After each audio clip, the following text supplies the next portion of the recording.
Hello everyone, we are going to talk about the part 3 blood vessel of cardiovascular system on lecture 2.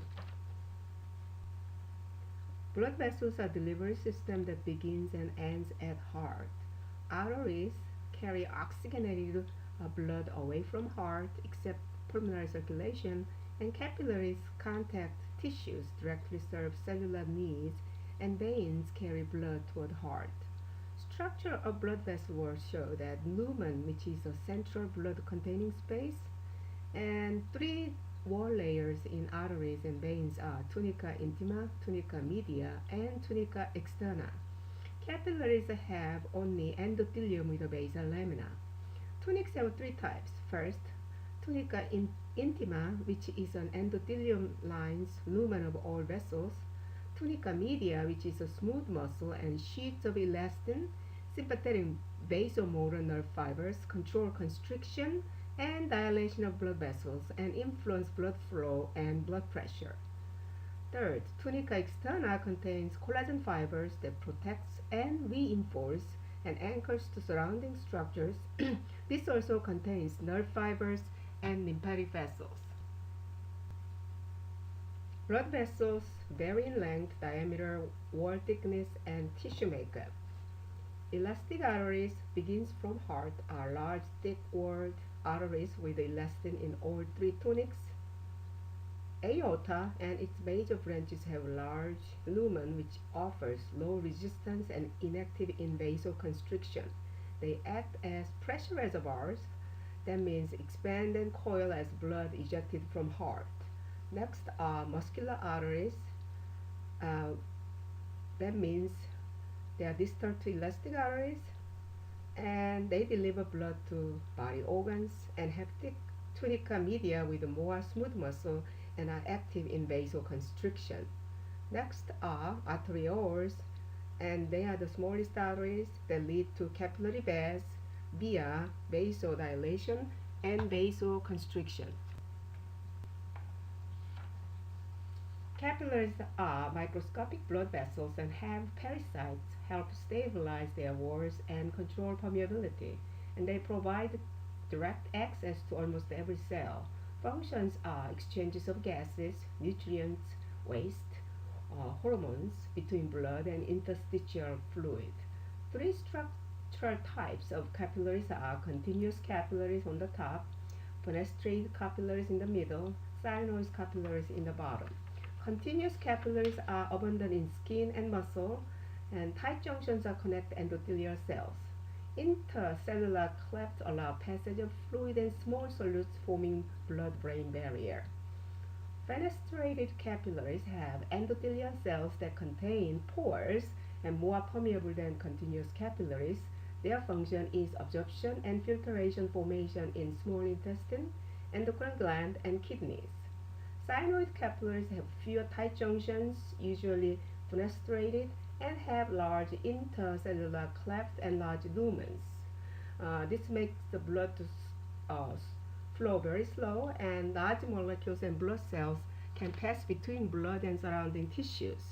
They are normally found only in the liver, bone marrow, spleen, adrenal medulla. Capillary bed is a microcirculation between arterioles and venules. There are two types of vessels. First is vascular shunt, directly connect terminal arteriole and postcapillary venules, which normally occurs when sphincters are closed. When sphincters are open, true capillaries are blood go through true capillaries, and there are 10 to 100 exchange vessels per capillary bed, and those are called true capillaries. Normally branches off from med arteriole and return to true fair channel. And capillary sphincters regulate blood flow into true or through fair channel. Uh, these are regulated by local chemical conditions and vasomotor nerves. Systemic blood pressure is a pumping action of a heart generates blood flow. Pressure results when flow is opposed by resistance.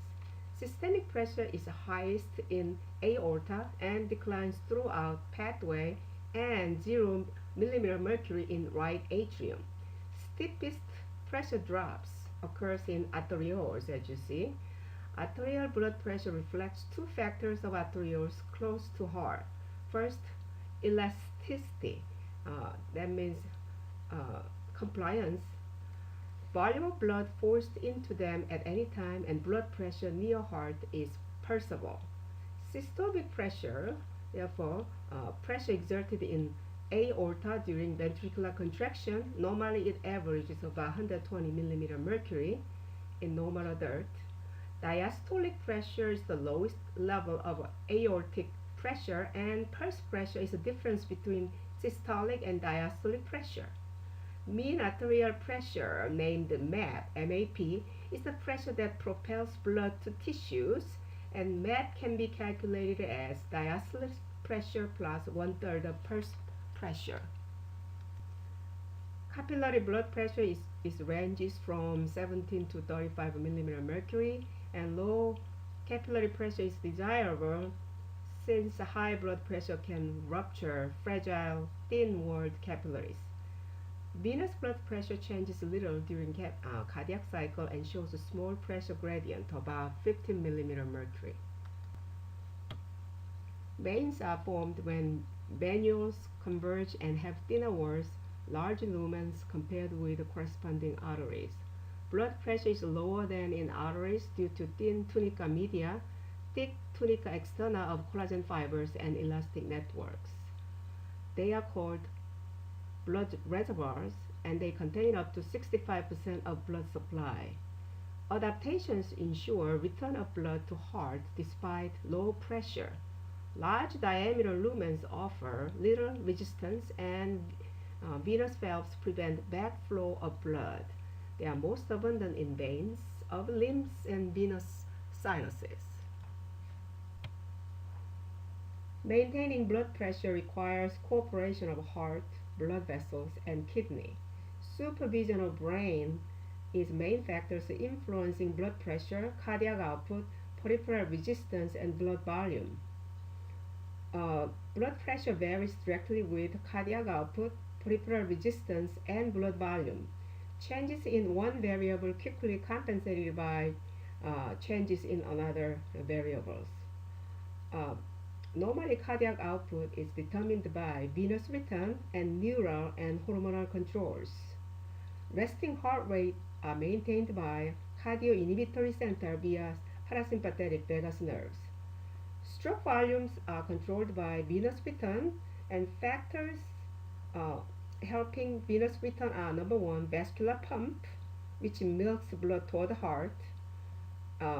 Second, respiratory pump, that's the pressure change during the breathing, squeezing blood up toward the heart. And vasoconstriction on the sympathetic controls pushes blood toward the heart. During stress, cardio-acceleratory center increases the heart rate, stroke volume via sympathetic stimulation. Control of blood pressure is done by short-term neural and hormonal control. Short-term is by altering peripheral resistance and cardiac output, and long-term is a renal control by altering blood volume. Short-term neural controls of peripheral resistance maintains the pressure by altering blood vessel diameter. If blood volume decreases, all the vessels constricted except those to heart and brain. As you see in the figure, top, increased blood pressure stimulate baroreceptors in carotid, sinuses, aortic arch, and walls of large arteries of the neck and thorax to increase the input to vasomotor center and inhibits vasomotor and cardio-acceleratory centers, causing arteriolar dilation and venodilation, and stimulates cardio-inhibitory center to decrease blood pressure. When blood pressure decreases due to arteriolar vasodilation, that will decrease the cardiac output, so therefore pressure is decreased, so blood vessel will constrict, and that will create the increased cardiac output, increased blood pressure. Hormonal controls of blood pressure can be done both via short-term regulation by changes in peripheral resistance and long-term regulation by changes in blood volume. In short-term mechanisms, hormonal controls cause increased blood pressure, and epinephrine and norepinephrine from adrenal gland increased cardiac output and vasoconstriction. Also, angiotensin II stimulate vasoconstriction and high ADH levels causing vasoconstriction.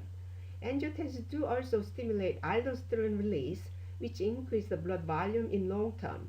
However, anti-natriuretic peptide causes decreased blood volume by antagonizing aldosterone, therefore causing lowered blood pressure.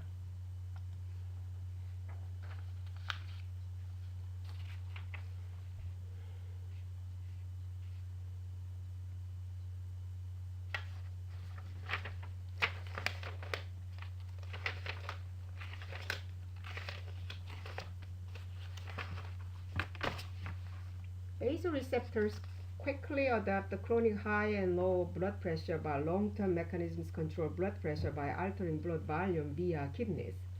Vasoreceptors quickly adapt to chronic high or low blood pressure, but long-term mechanisms control blood pressure by altering blood volume by kidney.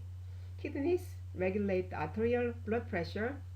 There are indirect and direct ways of doing this.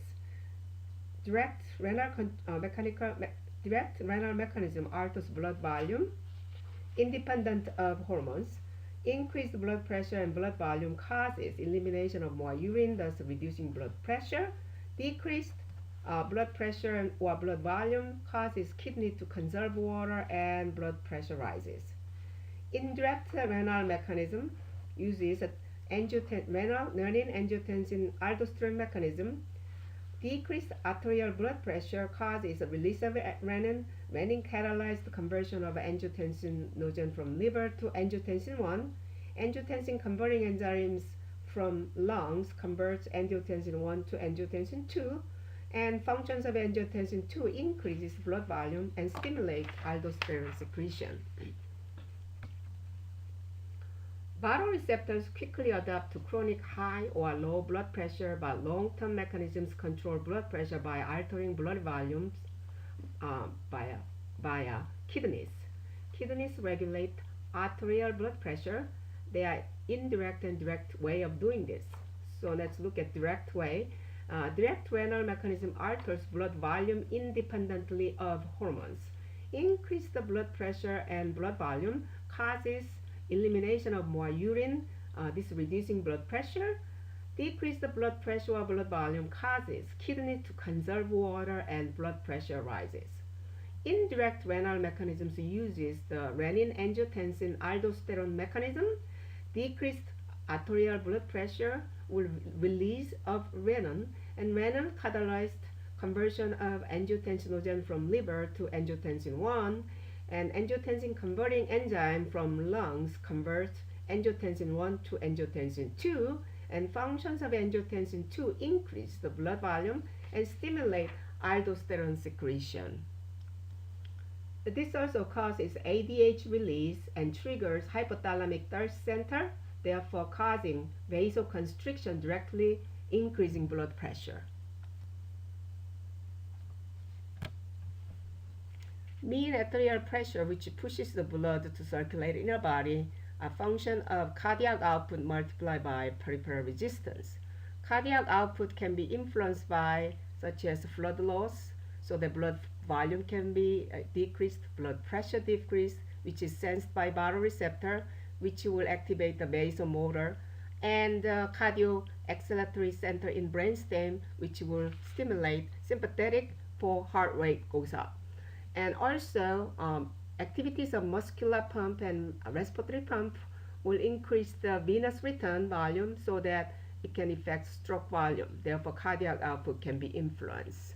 And crisis stressors such as exercise and trauma can also create the increase in acidity in the blood. So therefore, chemoreceptor can sense those to also accelerate the vasomotor and cardioacceleratory centers in brainstem, which influence heart rate. And also, as we just described, that dehydration and body size, they both works to increase the peripheral resistance by increasing blood viscosity and blood vessel length. If you can see, bigger body has a longer blood vessels, so that has a more peripheral resistance. And also vasomotor tones like blood-borne chemicals, epinephrine, norepinephrine, ADH, angiotensin 2, discussed in previous slide, they all influence decreasing blood vessels, diameter of the blood vessels, therefore increased peripheral resistance. Blood flow through body tissues involved in delivery of oxygen and nutrients to and removal of waste from tissue cells. They are done by gas exchange in lungs and absorption of nutrients in digestive tracts and urine formation in kidneys. Rate of flow is precisely right amount to provide proper function. Velocity of blood flow changes as it travels through systemic circulation and inversely related to total cross-sectional area shown in y-axis. Fastest in aorta, slowest in capillaries, that increases in vein, and slow capillary flow allows adequate time for exchange between blood and tissues. Automatic adjustment of blood flow to each tissue is controlled intrinsically by modifying diameter of local arterioles, and they are independent of extrinsic mechanisms involving MAP, which is the mean arterial pressure. Organs regulate own blood flow by varying resistance of own arterioles, and there are two types of autoregulation in intrinsic mechanism: metabolic controls and myogenic controls, both to determine final autoregulatory response. Metabolic controls involve vasodilation of arterioles and relaxation of precapillary sphincters in response to declining oxygen, and also increase in CO2 by metabolically active tissues, also potassium ions, adenosine, and prostaglandins, and inflammatory chemicals. The effects can be relaxation of vaso smooth muscles and release of nitric oxide, which is the powerful vasodilator. Endothelin, by contrast, released from endothelium, are potent vasoconstrictor. Myogenic controls response to keep tissue perfusion constant in spite of fluctuations of systemic pressure, and normally they respond to stretch, and the stretch promotes the increased tone and vasoconstriction, and reduced stretch promote the vasodilation and increased blood flows to this tissue. Long-term normally autoregulation occurs when short-term autoregulation cannot meet tissue nutrient requirement. And also in the right side, extrinsic mechanisms involve neural hormonal, or those can be done sympathetic tones decrease neuronally, and arterial natriuretic peptide will have a potent vasodilation effect. And also, in contrast, sympathetic tone stimulates, and hormonally angiotensin 2 and AGH, epinephrine, norepinephrine has a potent stimulatory activity of vasoconstriction.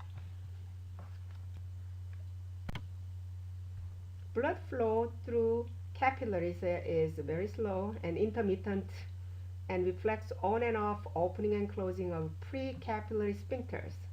Capillary exchange of respiratory gases and nutrients are done through diffusion down concentration gradient. Oxygen nutrients from blood to tissue, and CO2 and metabolic waste from tissues to blood. Lipid-soluble molecules diffuse directly through endothelial membranes. Water-soluble solutes pass through clefts and fenestrations. Larger molecules such as proteins are actively transported in pinocytosis.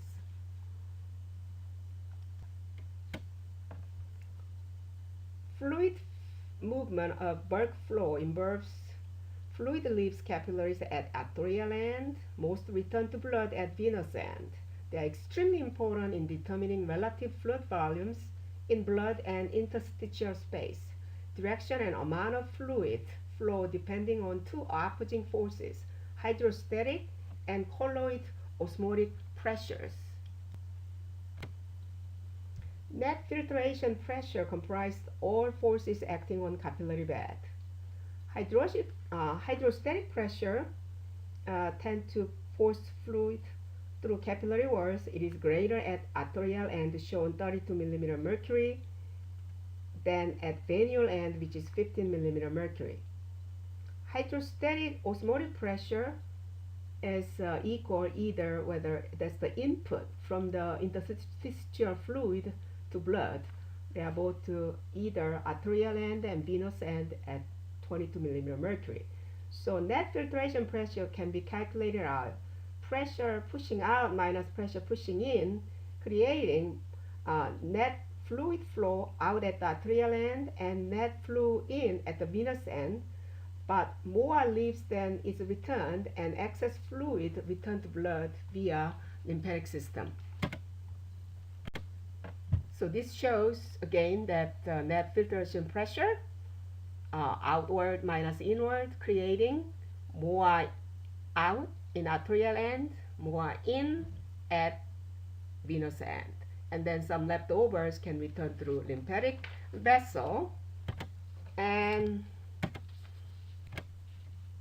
small net loss of fluid and protein into interstitial space, creating fluid collected by lymphatic vessel and creating such a disease, in this case elephantitis, which is caused by parasite living in lymphatic vessel.